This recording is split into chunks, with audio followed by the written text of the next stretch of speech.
Bonjour et bienvenue sur la chaîne Faveur. Nous tenons à remercier chaque personne qui s'abonne sur cette chaîne. Nous voyons combien le nombre d'abonnés est en train d'augmenter et nous vous disons merci. Alors, nous avons créé cette rubrique La Bible en un an afin qu'elle puisse nous aider à lire et à méditer la parole de Dieu tous les jours, comme nous le recommande Jésus-Christ.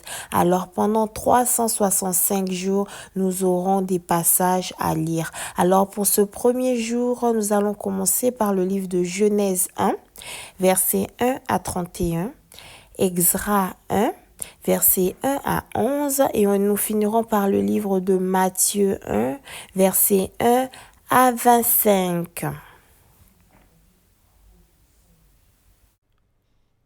La Genèse, chapitre 1er. Au commencement, Dieu créa les cieux et la terre.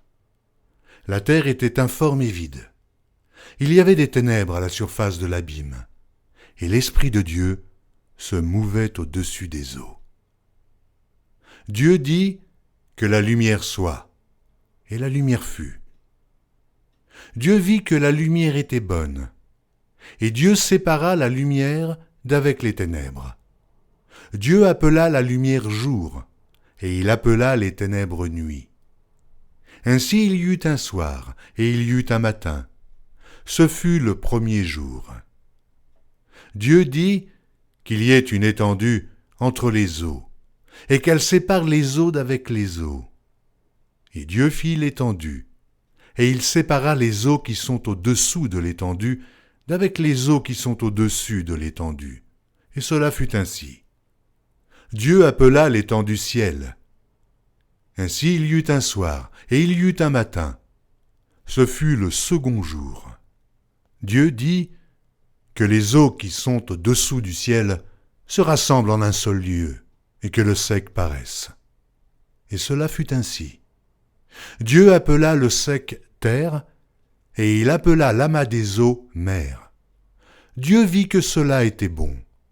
Puis Dieu dit que la terre produise de la verdure, de l'herbe portant de la semence, des arbres fruitiers donnant du fruit selon leur espèce, et ayant en eux leur semence sur la terre. Et cela fut ainsi.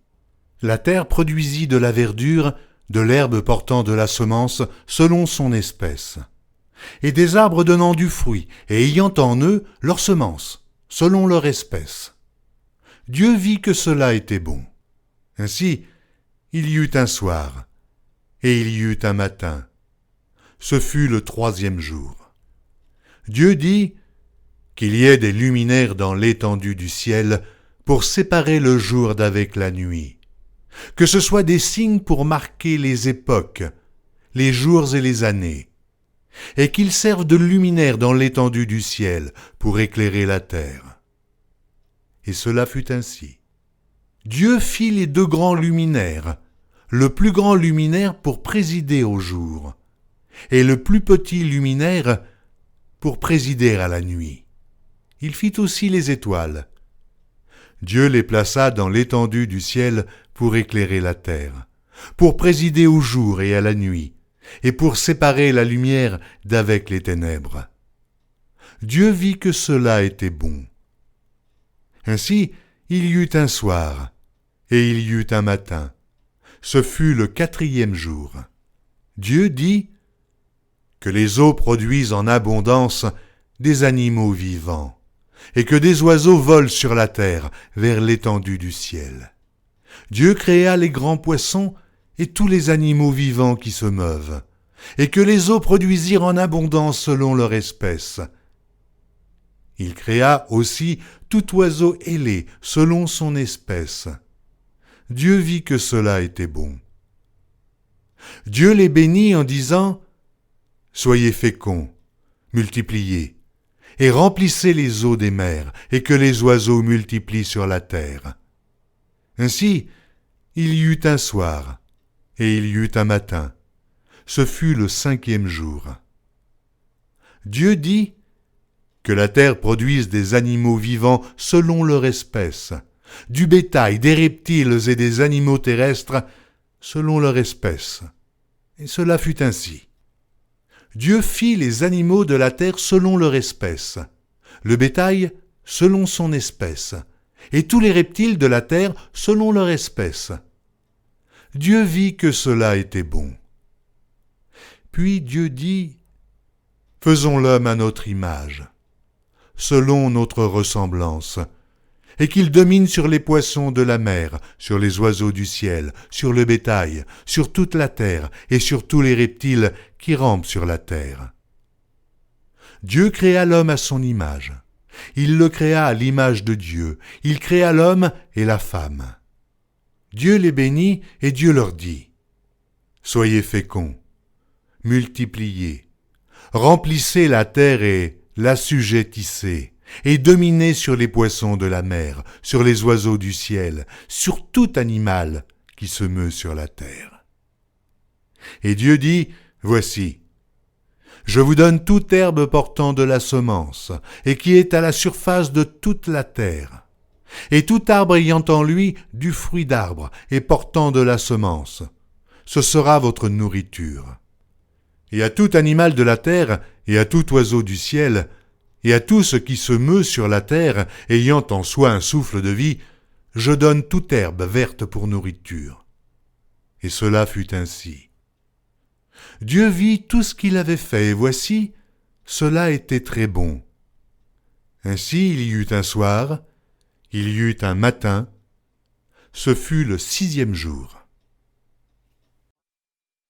Esdras, chapitre 1.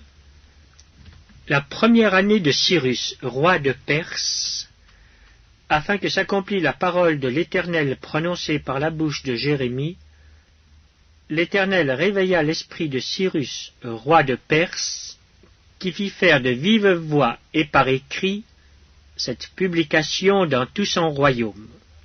Ainsi parle Cyrus, roi des Perses. L'Éternel, le Dieu des cieux, m'a donné tous les royaumes de la terre, et il m'a commandé de lui bâtir une maison à Jérusalem en Juda. Qui d'entre vous est de son peuple? Que son Dieu soit avec lui, et qu'il monte à Jérusalem en Juda, et bâtisse la maison de l'Éternel, le Dieu d'Israël. C'est le Dieu qui est à Jérusalem. Dans tout lieu où séjournent des restes du peuple de l'Éternel, les gens du lieu leur donneront de l'argent, de l'or, des effets et du bétail, avec des offrandes volontaires pour la maison du Dieu qui est à Jérusalem. Les chefs de famille de Juda et de Benjamin, les sacrificateurs et les Lévites, tous ceux dont Dieu réveilla l'esprit, se levèrent pour aller bâtir la maison de l'Éternel à Jérusalem. Tous leurs alentours leur donnèrent des objets d'argent, de l'or, des effets, du bétail et des choses précieuses, outre toutes les offrandes volontaires. Le roi Cyrus rendit les ustensiles de la maison de l'Éternel que Nebuchadnezzar avait emportés de Jérusalem et placés dans la maison de son Dieu. Cyrus, roi de Perse, les fit sortir par Mithridate le trésorier, qui les remit à Sheshbatsar, prince de Juda. En voici le nombre: 30 bassins d'or, 1000 bassins d'argent, 29 couteaux, 30 coupes d'or, 410 coupes d'argent de second ordre, 1000 autres ustensiles. Tous les objets d'or et d'argent étaient au nombre de 5400. Sheshbatsar remporta le tout de Babylone à Jérusalem au retour de la captivité. Matthieu, chapitre 1er. Généalogie de Jésus-Christ, fils de David, fils d'Abraham. Abraham engendra Isaac. Isaac engendra Jacob. Jacob engendra Juda et ses frères. Juda engendra de Tamar Pharès et Zara. Pharès engendra Esrom. Esrom engendra Aram. Aram engendra Aminadab. Aminadab engendra Naasson. Naasson engendra Salmon. Salmon engendra Boaz de Rahab. Boaz engendra Obeb de Ruth. Obeb engendra Isaïe. Isaïe engendra David. Le roi David engendra Salomon de la femme d'Uri. Salomon engendra Roboam. Roboam engendra Abia. Abia engendra Asa. Asa engendra Josaphat. Josaphat engendra Joram. Joram engendra Osia. Osia engendra Joatam.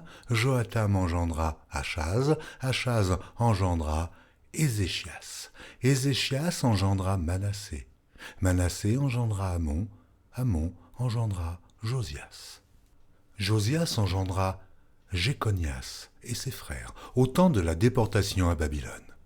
Après la déportation à Babylone, Jéconias engendra Salatiel. Salatiel engendra Zorobabel. Zorobabel engendra Abiud. Abiud engendra Éliakim. Éliakim engendra Azor.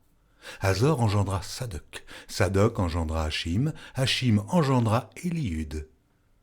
Éliud engendra Éléazar. Éléazar engendra Mathan. Mathan engendra Jacob. Jacob engendra Joseph, l'époux de Marie, de laquelle est né Jésus, qui est appelé Christ. Il y a donc en tout 14 générations depuis Abraham jusqu'à David, 14 générations depuis David jusqu'à la déportation à Babylone, et 14 générations depuis la déportation à Babylone jusqu'au Christ. Voici de quelle manière arriva la naissance de Jésus-Christ. Marie, sa mère, ayant été fiancée à Joseph, se trouva enceinte par la vertu du Saint-Esprit avant qu'ils eussent habité ensemble. Joseph, son époux, qui était un homme de bien et qui ne voulait pas la diffamer, se proposa de rompre secrètement avec elle. Comme il y pensait, voici, un ange du Seigneur lui apparut en songe et dit : « Joseph, fils de David, ne crains pas de prendre avec toi Marie, ta femme, car l'enfant qu'elle a conçu vient du Saint-Esprit. Elle enfantera un fils, et tu lui donneras le nom de Jésus. C'est lui qui sauvera son peuple de ses péchés. » Tout cela arriva afin que s'accomplît ce que le Seigneur avait annoncé par le prophète. Voici, la Vierge sera enceinte. Elle enfantera un fils et on lui donnera le nom d'Emmanuel, ce qui signifie Dieu avec nous. Joseph, s'étant réveillé, fit ce que l'ange du Seigneur lui avait ordonné, et il prit sa femme avec lui. Mais il ne la connut point jusqu'à ce qu'elle eût enfanté un fils, auquel il donna le nom de Jésus.